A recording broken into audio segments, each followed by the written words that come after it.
Hot streams. Hot streams for your face. Hot streams for your face. So I guess this one could have and perhaps should have been my hot stream for the week. No, this is my first glossy news video of the new year. And it's a follow-up to my incredibly popular How Hot Dogs Are Really Made video. Now, the hot dogs one, I'm really proud of it. I spent probably 3 or 4 years churning it over in my head, and then when it came time to make it, oh my gosh, I spent so much time.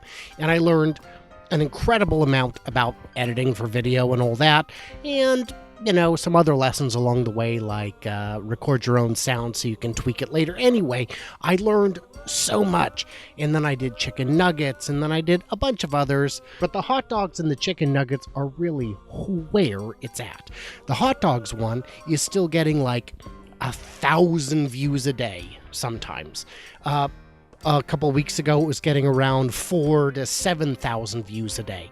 People love to hate it. And now, my newest one, which you're about to enjoy so greatly, is about Bologna, and it is also enjoying a little bit of search engine magic on YouTube, in that people are actually searching how bologna is really made. Now, I've got ones like how to really use condoms, and how GMOs are really made, and how a bridge is actually made. Those, people don't search for that. Not so much. When people find me properly, they will get to enjoy those from the archives, but for now, they're really not helping me towards my cause. So anyway, on my bologna video, I uploaded it, and I got a bunch of really great comments, really encouraging. People saying, "You're a genius, this is so stupid, I love it. Here's some suggestions on other things to do." It's really heartwarming, and the worms in my heart are just bursting with, I assume, feces at this point. I don't really know how heartworms work, but I do love my dogs, and they love me too. So I dug back into my roots. I went for the processed meat, and I did it. So even though this is the podcast, I'm still gonna let you listen to it. So please to enjoy, and here we go.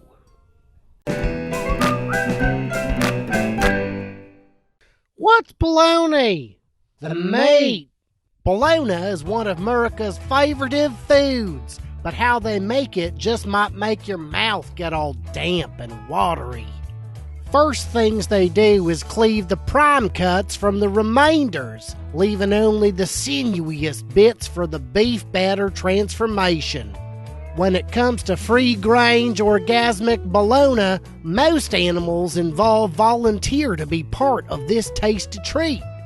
Vegetarians and vegans say they're slave animals, but if they don't want to be part of the meat process, they're always free to sepuku themselves, which fewer than half choose to do.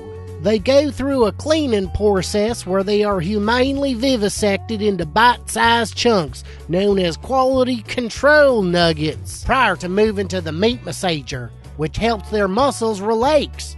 They get sprayed down with an all-natural mix of cyanide and ursine clysters.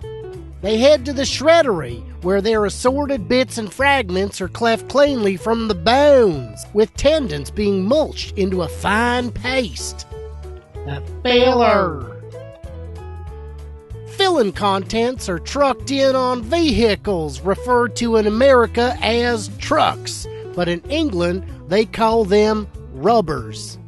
To reduce fats, proteins, and humanonutrietism, a composite of non-digestible organic matter is added to the decoction. They are kept damp prior to introduction to the process to allow for maximum biotic elements to fester and stew. Additional earwig sugar is added to the emulsion at this stage, and corn flour is added to the hash as swell. The flavor. At this point, a bunch of things are added to keep the batter airy and woolly, like shellac, collagen, gelatin, titanium oxide, glyphosate, isinglass, and brominated vegetable oil, BVO. There are a few more ingredients added to keep it savory and delicious, but we're not allowed to say what they are. So let your imagination run wild, because all those good things are in there and more. There are a few more ingredients added to keep it savory and delicious. The mixture.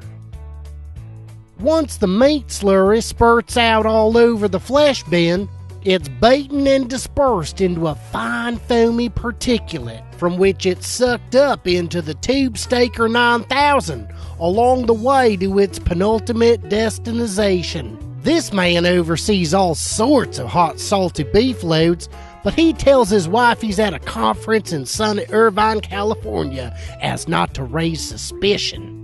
The meat is rubbed and palpated in a non-sexual manner, exactly as it would be sexually if this wasn't a retail-ready bologna, before being pureed properly and accreted into an impatient meat sleeve. Beef tubes are sent off to the curery for finishing. I'm just sad I'm not there to taste the steaming fleshy brew. They never did tell us what these machines do, but we believe they add flavor. El Inspector. For bologna to pass inspection, it has to test above 40.5 degrees tardigrade, or 105 degrees in freedom units. These ones pass the test with one big flying color, that's red, from Old Glory. Machines are lightly hosed out between uses with warm water to remove only the biggest chunks, with the floor remnants salvaged for future batches. Machines vent the noxious gases out into the wild, where they dissipate safely and naturally across the community.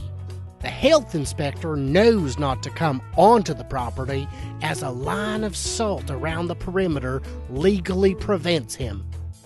And while most bologna engineers work safely and come home to their wives every night, some suffer serious on-the-job injuries, forcing them to stay at their girlfriends' houses instead.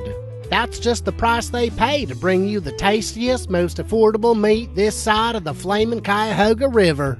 Bologna is as all-American as apples on a stick, and that's just how they're making it.